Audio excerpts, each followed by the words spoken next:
A mudança é necessária?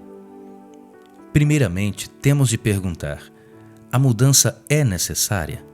Muitos responderão negativamente a esta pergunta.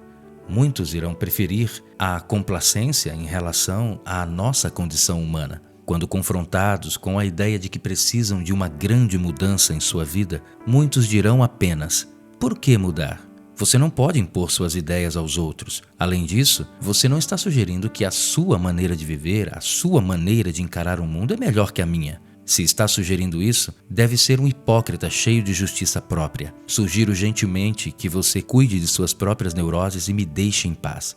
Apesar disso, a Bíblia ensina claramente que uma mudança é necessária para não sermos apenas melhores. De fato, a Bíblia ensina que estamos em problemas. Há alguns anos, um repórter perguntou a Sam Perkins: como vocês se recuperarão dessa derrota de 30 pontos? Perkins respondeu: temos apenas de manter nossa consistência. É claro que a consistência na derrota não funciona.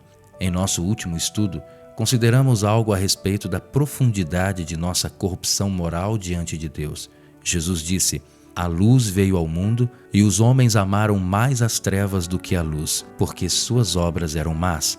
Pois todo aquele que pratica o mal aborrece a luz e não se chega para a luz, a fim de não serem arguidas as suas obras. João 3, 19 e 20. Paulo lembrou aos cristãos de Éfeso que, antes de serem convertidos, eles estavam mortos em delitos e pecados. Efésios 2, 1. E ensinou com clareza que esta morte espiritual era compartilhada por toda a humanidade.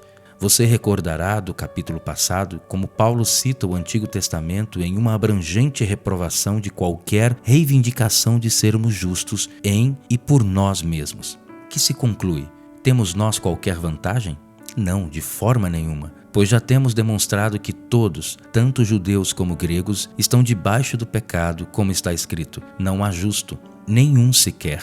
Não há quem entenda, não há quem busque a Deus. Todos se extraviaram, a uma se fizeram inúteis. Não há quem faça o bem, não há nenhum sequer. A garganta deles é sepulcro aberto, com a língua urdem engano, veneno de víbora está nos seus lábios. A boca eles a têm cheia de maldição e de amargura. São os seus pés velozes para derramar sangue, nos seus caminhos há destruição e miséria. Desconheceram o caminho da paz, não há temor de Deus diante dos seus olhos. Ora, sabemos que tudo o que a lei diz aos que vivem na lei, o diz para que se cale toda a boca e todo o mundo seja culpável perante Deus, visto que ninguém será justificado diante dele por obras da lei, em razão de que, pela lei, vem o pleno conhecimento do pecado. Romanos 3, versículo 9 ao 20. Ora, considere estas duas verdades idênticas. Necessitamos desesperadamente da graça de Deus, e Ele não deve sua graça a ninguém. O que Deus nos deve é justiça para com os nossos pecados. E quando o Espírito de Deus começa a chamar-nos a converter-nos de nossos pecados, há um grande senso de convicção. Começamos a sentir algo a respeito da seriedade do pecado. Não nos tornamos paranoicos espirituais, começando a imaginar que temos cometido mais pecados do que percebíamos anteriormente, embora em certo sentido começamos a fazer isso.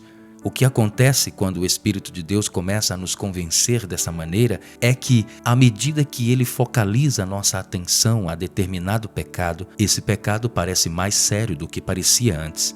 Começamos a perceber a seriedade do pecado, especialmente a seriedade de seu caráter mortal, como um ato de revolta contra o próprio Deus. Começamos a sentir como o salmista que orou: pequei contra ti somente, e fiz o que é mal perante os teus olhos, de maneira que serás tido por justo no teu falar e puro no teu julgar. Salmo 51, 4. Quando lemos a Bíblia e observamos as figuras que Deus usa para falar do estado de nossa natureza humana, essas figuras são bem radicais. Figuras de estar em dívida, em escravidão, na miséria e mortos. Isto é o que a Bíblia apresenta como nossa situação e condição natural. Estamos numa situação desastrosa e temos de sair dela. É evidente que uma mudança é necessária.